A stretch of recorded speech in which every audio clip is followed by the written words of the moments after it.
Welcome to Truths, Proofs, and Firewater Reviews. I'm your host, Lindsey, and this is John, risking his liver to discover new whiskeys.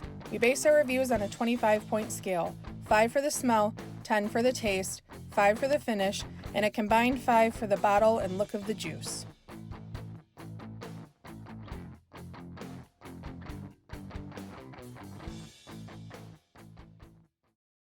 This one's going to be a fun one.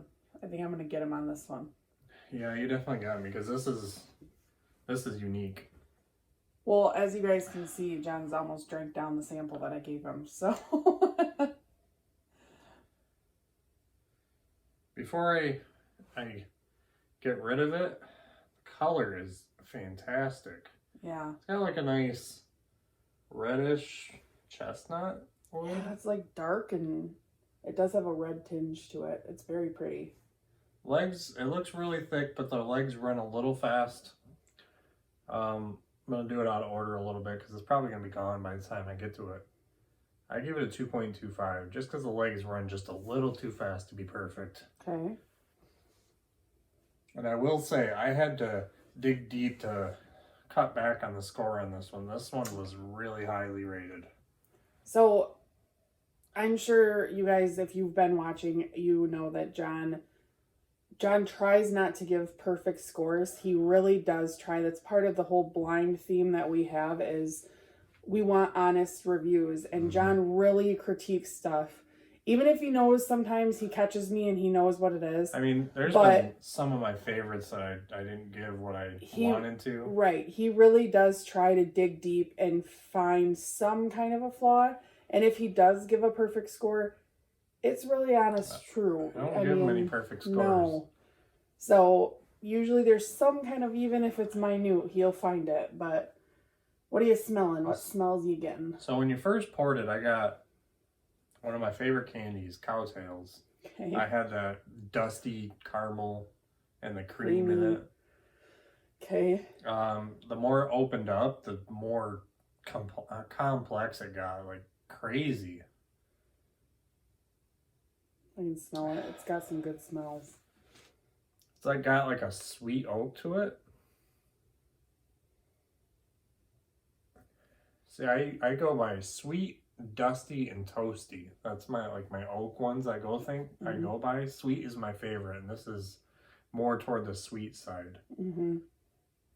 I get cream soda. That one, it threw me through a loop. It's got like that effervescent soda, creamy. That's a big word. Wonderfulness, effervescent. And you've been drinking. Grease. And I also get root beer barrel candies. I kept sniffing it. I kept going back. I'm like, how is that even possible? But it's definitely there. Interesting. There's a little more spice in there too that I can't nail down. I get a little graham cracker in there too. That must be from the greens. I get a little orange peel. Not like if you just pick up an orange and sniff it, but when you're like peeling it and it like mists. It mists. Ugh, it's like that. It's the worst. I actually like that smell. Like if you're looking at it with like a high def camera and you do it and it goes. Yeah, it's like that. I don't know if it's from the peel or the pith, but the pith is the white part if you don't know. I don't like the pith. I mean, I don't like the pith either, but it smells good. Anyway. Oh, this one's so good. It has a tiny bit of an alcohol tingle. I give it a 4.75. Just because that root beer smell isn't like the best smell ever, but it's so good.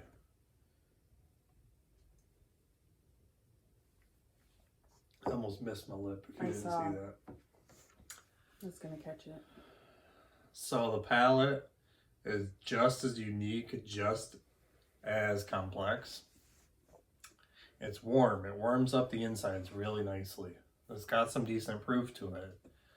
It's got like a sweet, spicy, but fairly strong oakiness to it. I get vanilla extract.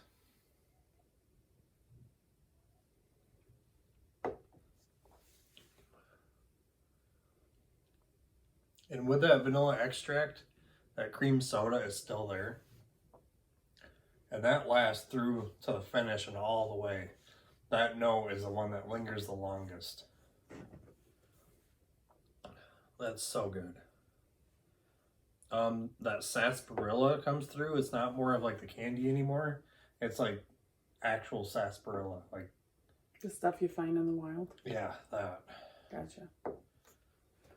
There's a trail near Yankee Springs that I went on in 9th grade. And my teacher was a family friend of ours. And he pulled this plant up and he broke it in half and he was telling the kids to smell it and no one would smell it. Like, he was a little fruity. And I was like, okay. So I walked up there and I smelled it and it literally smelled just like root beer. And he said, this is wild sarsaparilla. And then, of course, everybody was, passing it around and smelling it. Nobody could believe that, the root beer. And he said, well, what do you think root beer came from? So it's kind of funny. But it does, as cliche as it sounds, it does smell just like root beer. So it's pretty cool. So this one, it's got some cinnamon in it. It covers the tongue and it kind of like tingles down the jawline. It's really good. Yeah, you can't see my jawline though. There is some rye in it. You can get that on the back end. But it kind of goes more toward the finish. I'm going to give the palate a 9.75, and I really don't think I've ever rated anything that high in the palate. I don't think you have either. Giving out some 9s. So that finish, much over. That rye bitiness fades to more of that cream soda and vanilla and sarsaparilla root beer. Mm-hmm. Fairly long. It's the cream soda that lasts the longest, but it's not super strong, so I don't want to say it's definitely a long finish. I'll just say fairly long. And the mouthfeel, I'm going to say, is perfect. It's not viscous, but it's silky. It's nice. It's warm. I'm going to give that full point on the finish. It is my favorite finish I've ever had, and I do love a good cream soda. Yeah, he does. We walk into a gas station randomly, he'll be like, gotta buy this. Yeah. He'll be like, have you ever had this? It's so good. And I'll be like, I don't know what that is. And it's a jar of cream soda from some place in Jones. Jones is the best cream soda. We did. I've drank Jones my whole life, but I always got green apple or the blue one. And I never tried anything else Fago's from up there. Too. Fago's cream soda. Fago's cream soda's bomb. Yeah. That's a little sweeter though, but yeah. Alright, so you got my scores. Mm-hmm. It's 4.75, 9.75, 2.25, and 5. Mm-hmm. I was adding while you were doing it. Were you? Oh. Yeah. Got it. Any guesses? Proof? Oh, no idea. Bottle? No idea guesses. I'm going to say 1.5 or 1.10 proof. Just because it is pretty warm. You're a little low. Okay, so you don't have the bottle. I have this bottle. I had a feeling it could have been something he sent because I had no idea what it was. Okay, so we're going to name drop a little bit here. One of our followers, Michael, he is on Instagram and YouTube with us. Always comments, super nice guy, really fun to talk to. He knows a lot about bourbon. He contacted me on Instagram and asked if he could send us some samples in a bottle. And we were like, no one's ever done that for us yet. So shout out. That was really awesome. Yeah. Super, super happy. You are our first and we appreciate you very much for that. And he sent some good stuff and this is fantastic. He sent us 3 samples in a bottle and I'm not going to tell you what the other ones are, but we are going to probably do some kind of special thing for him, but we'll see what we'll do. But this was one of them. This is 4-gate split stave batch 4. Michael sent it in a very well protected bottle box, and it was in one of these little 4-ounce sample jars. So that's why I couldn't give him any more. So I was happy he didn't drink all of it. This is what the bottle looks like. So 4-gate is really open. Let me rate the bottle before you get into it. Okay, I'm sorry. It's pretty cool. It's kind of like a pinhook-esque. Mm-hmm. I'd give it a 2. It's a nice bottle. So let's add that in.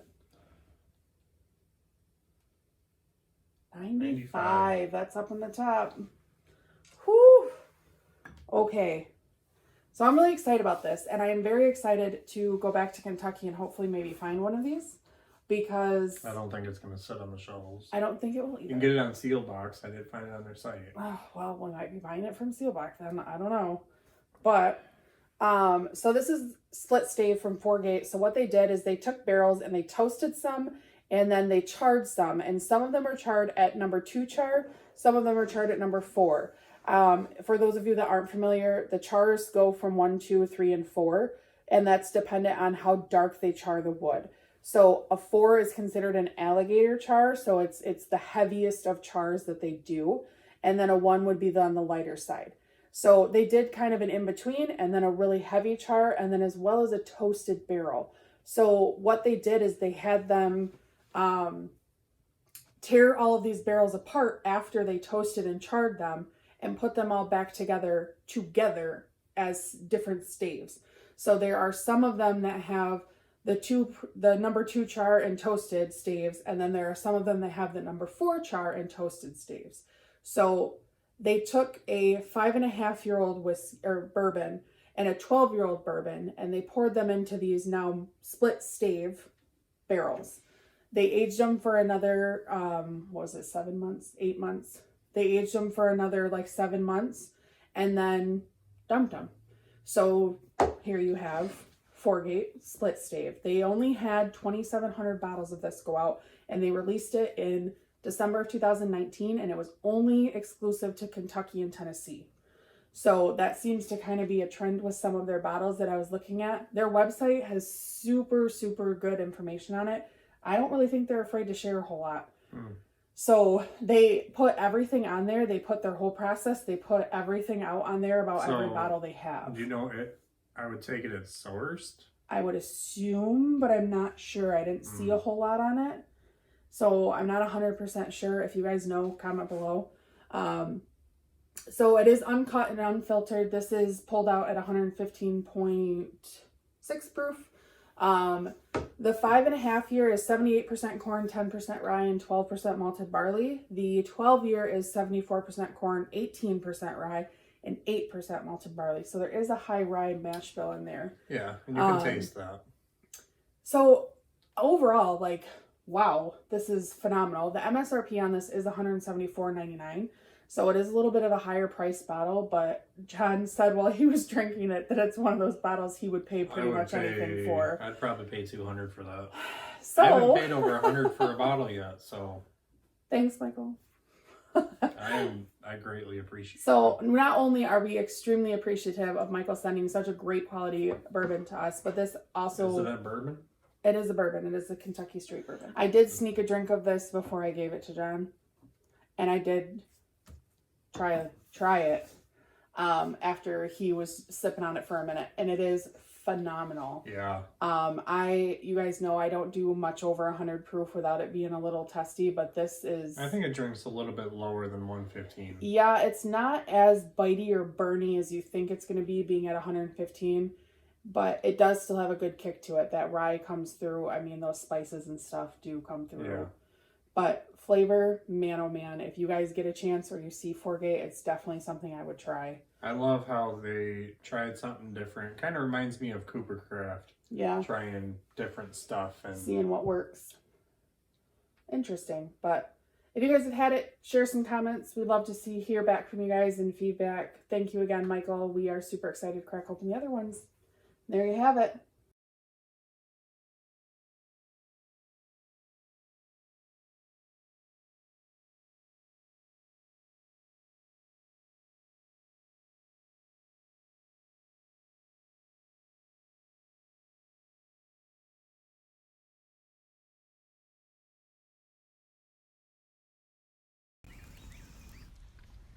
So that wraps up this review. Leave a comment if you have tried this whiskey and let us know what you thought. Please like and share us to social media, subscribe to our channel, and don't forget to leave a suggestion for our next review. Thanks for watching.